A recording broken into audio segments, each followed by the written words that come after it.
Tracking, alerting, protecting. This is WKYT News at Noon. A Paris man is accused of hitting and killing his brother with a truck. Coming up, we'll explain why his family thinks he may have hit him on purpose. The nurse quarantined over Ebola concerns is being discharged from the hospital. I'm Allison Harmelin in Newark, New Jersey with that story coming up. Things look fantastic outside. Not only do they look good, but they feel amazing. Now, going in through the next couple of days, you know it's not going to last long. Big cold front comes sweeping on in, gives us much colder temperatures toward Halloween. I'll show you how low we go because it is downright chilly. WKYT News and News starts right now. Good afternoon from WKYT News. I'm Barbara Bailey. Bill has the afternoon off. A Central Kentucky man charged in the death of his brother will make his first appearance in court in less than an hour. Police say 45-year-old William Watkins ran over his brother Brian during a fight on Woodview Drive in Lexington Friday night. Brian died a short time later.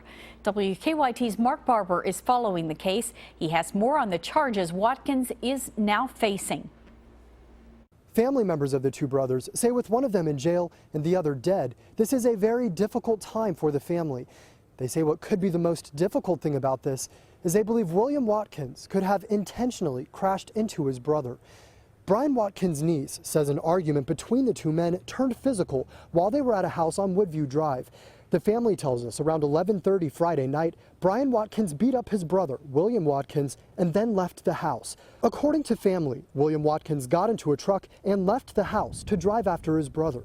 Investigators tell us that's when he crashed into his brother, who was halfway down the street. A witness says after William Watkins hit his brother, he drove off and then came back a short time later. According to investigators, William Watkins is facing charges of reckless homicide and DUI because witnesses told them when he got out of the truck, he was staggering and was not speaking clearly. Neighbors who ran to help tell us the scene that played out here has shaken the community. I saw the blood rolling down the street like it had been raining for a week. We're told Brian Watkins died after he was rushed to UK hospital. While family members say they are still working on his funeral arrangements, his brother is scheduled to appear in court for an arraignment at 1 o'clock this afternoon. In Lexington, Mark Barber, WKYT. Mark, thank you. Watkins declined our request for a jail interview. A western Kentucky town has been rocked by what police describe as a brutal murder-suicide. A husband, wife, and daughter were found shot to death at their home in Cadiz near the Tennessee border. A fourth person is suspected of shooting the others before turning the gun on himself. WKYT's Jordan Valines is at the live desk now with the very latest. Jordan? Barb, that's right. Kentucky State Police have now identified the 4 people shot to death at their Trigg County home on Sunday.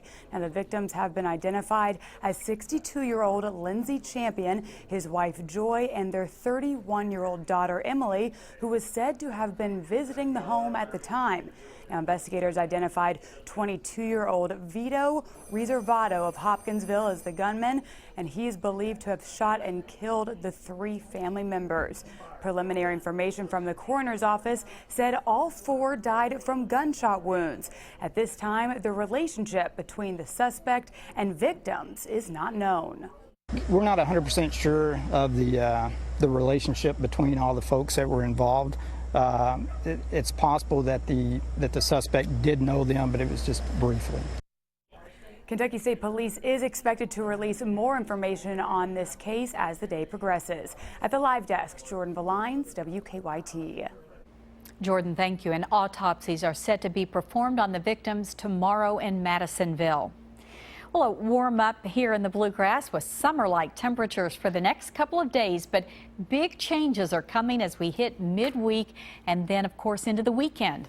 WKYT meteorologist Micah Harris is live in our First Alert Weather Center with an early look at the forecast. Micah? Hey, this weekend we were there in the lower 70s. We have already surpassed that, and we're only at the noon hour. I mean, check this out. 75 in Georgetown, 75 in Frankfort. There's no doubt about it in my mind. Some of us will reach 80 degrees today. We'll be in the upper 70s, lower 80s when it's all said and done for most. And Richmond right now at 72, so a lot of sunshine, very warm temperatures. Those winds really coming on in. and pumping in that warm air. So it's a warm one today, 77 for a high. And like I said, some down in the southern zones, maybe even some in the western zones will pick up those 80s as we work our way into the 4 to 5 p.m. time frame. Now going toward the evening, you're going out to the practice, whether it's scrimmage. Things look really good. I know it's indoors, I get it. I'm just saying going in, coming out, you're doing just fine. Going in toward tomorrow, clouds still on the increase, still pretty warm out there. And then we start to see this big time cold front that's going to be our focus of the forecast. It comes and says, yeah, we kind of teased you a little bit with all this warm air. See you later, goodbye, bring in that cold air. And I mean cold air, probably the coldest we've seen all fall. I'll show you how low we go coming up in a few minutes. All right, Micah, thank you. The nurse who was threatening to sue after she was forced into Ebola quarantine will be released from a hospital in Newark, New Jersey this afternoon. Allison Harmelin is there now with the latest. Nurse Casey Hickox is heading home to Maine today after testing negative for Ebola. She was being held under quarantine against her will in an indoor medical tent since Friday after arriving in New Jersey from Sierra Leone, where she was treating Ebola patients. The governors of New Jersey and New York are the first to implement 21-day quarantines for medical workers returning from West Africa. Hickox hired a lawyer and was threatening to sue, saying she was completely healthy all along and that the conditions she was kept under were inhumane. Hickox was held here at University Hospital after developing a fever. The hospital says every effort was made to make sure she was comfortable and that she had access to a computer, a cell phone, and meals of her choice. Health officials say she's taking a private jet to Maine, where she lives with her boyfriend.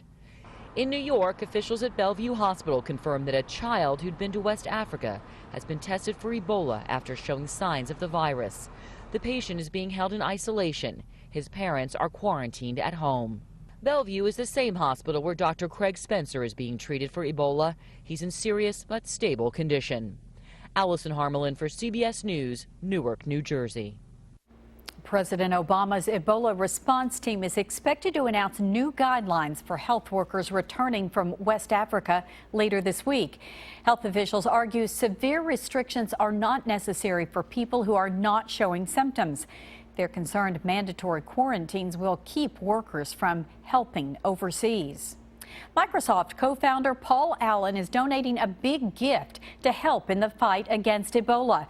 He's pledging $100 million to go towards training doctors in Massachusetts and building special containment units for those infected.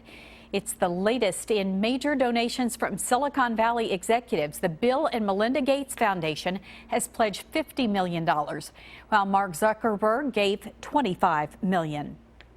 Healthcare facilities in central Kentucky are also preparing just in case the Ebola virus shows up here.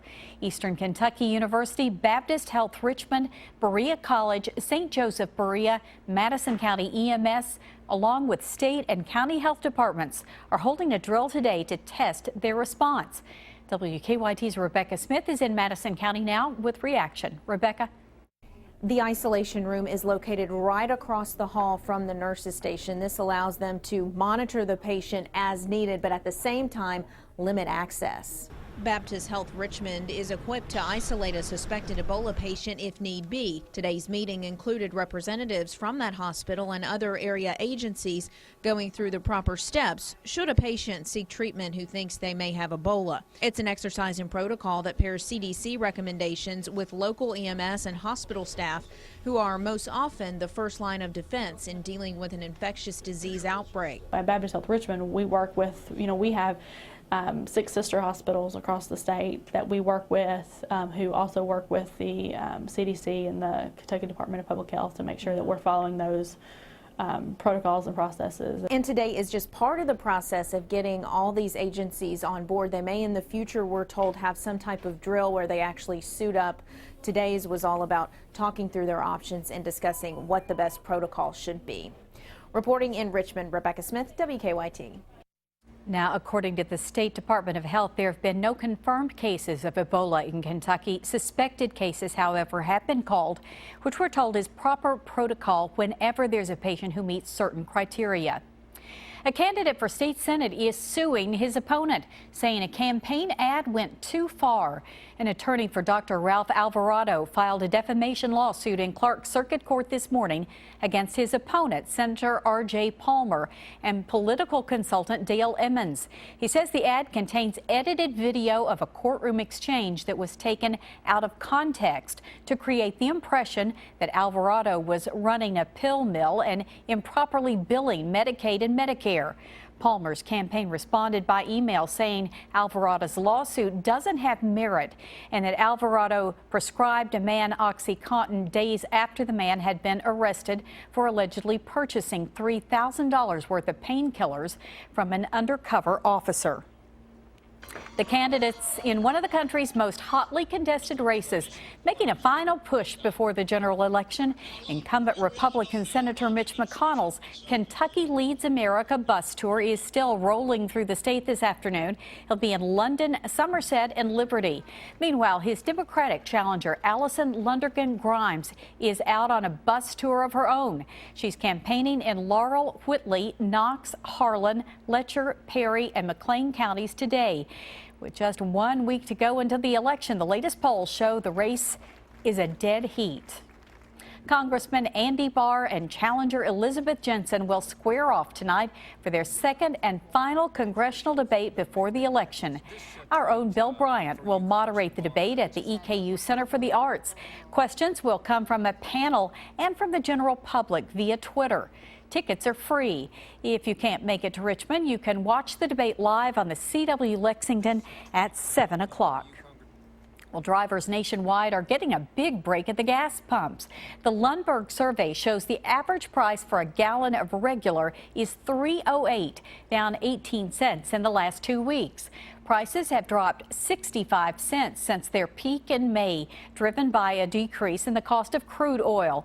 Here in Kentucky, the average is $3.01 a gallon. The highest prices we found were $2.69 in the western part of the state, while the highest is $3.59 in Louisville. Now, here in Lexington, drivers are paying anywhere from $2.78 up to $3.15.